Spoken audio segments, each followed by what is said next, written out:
We have upped the ante on the ever popular Espresso Martini by adding salted caramel to create the salted caramel Espresso Martini. So to turn it into a salted caramel Espresso Martini, we're going to be adding some pre-made caramel and some salt flakes.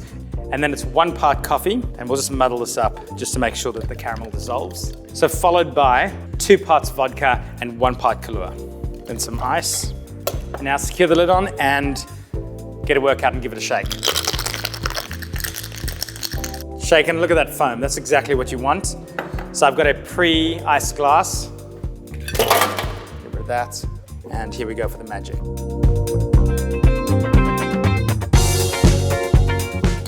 And just to finish it off, a bit of dark chocolate on top.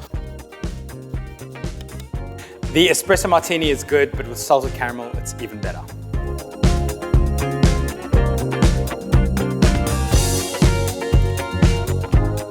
Bye. So if you want this recipe, head to delicious.com.au.